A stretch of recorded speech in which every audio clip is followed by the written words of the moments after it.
Good evening दोस्तों, कैसे आप। हम बात करेंगे क्लास 7 में समाज का अध्ययन भारत और उसके आगे। इसमें हम चैप्टर वन में थे, जिसके बारे में हम आगे बात करेंगे। भारत का शीत मरुस्थल। मरुस्थल शब्द सुनते ही, जब भी हम मरुस्थल शब्द सुनते हैं, हमें उष्ण प्रदेश की छवि, मतलब जहाँ गर्मी होती है उसकी छवि आती है, जैसे कि राजस्थान। हालांकि मरुस्थल शीत भी होते हैं। मरुस्थल जो रेगिस्तान जो होते हैं वो शीत भी होते हैं, ठंडे भी होते हैं। भारत में एक ऐसा शीत मरुस्थल है जिसका नाम है लद्दाख। लद्दाख जो एक शीत मरुस्थल है, जहाँ सर्दियों में तापमान -30 डिग्री सेल्सियस से नीचे चला जाता है। यहाँ बहुत कम वर्षा होती है और भूभाग उबड़ खाबड़ है, जिसमें चट्टानें क्षेत्र, गहरी पट्टियाँ, पैंगोंग तोंसो का अर्थ है झील जैसी सम्मिलित है। यहाँ की भूमि चंद्रमा की सतह जैसी दिखाई देती है। यहाँ की भूमि चंद्रमा की सतह, इसलिए हम इसे चंद्र भूमि भी कहा जाता है। भूगर्भ शास्त्री इसे भूभाग के निर्माण की व्याख्या इस तथ्य से करते हैं कि जैसा हमने पहले पढ़ा, जब भारत भूभाग यूरेशिया से टकराए तो पहाड़ मुड़ गए थे और यह मुड़ा हुआ भाग कभी एक महासागर का हिस्सा था। इसलिए इस क्षेत्र की चट्टानें मुख्य रूप से रेत और चिकनी मिट्टी से बनी हुई हैं।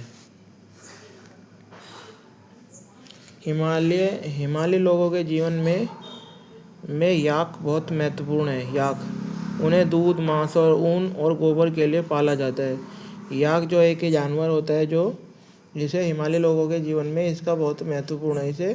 इसके लिए दूध के लिए इस्तेमाल किया जाता है, मांस के लिए इस्तेमाल किया जाता है और ऊन और गोबर के लिए पाला जाता है। परिवहन के लिए भी इसका उपयोग किया जाता है।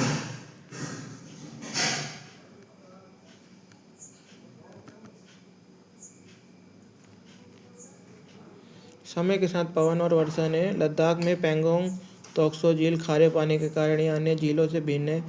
इसके जल में खारापन आसपास के पहाड़ी क्षेत्रों से घुले पहाड़ी क्षेत्रों, ये जो पैंगोंग जो झील है, इसमें जो झील है ये खारे पानी की वजह से है, जो आसपास के खनिज पदार्थों की वजह से है। समय के साथ पवन और वर्षा के पहाड़ों का अपारदान कर जिस आकार में बदल दिया, उस आप चित्र में देख सकते हैं। कठिन परिस्थितियों के होते हुए लद्दाख में हिम तेंदुए, आइस बैग, तिब्बती मर्ग जैसे अद्वितीय वन्य जीवों का घर है।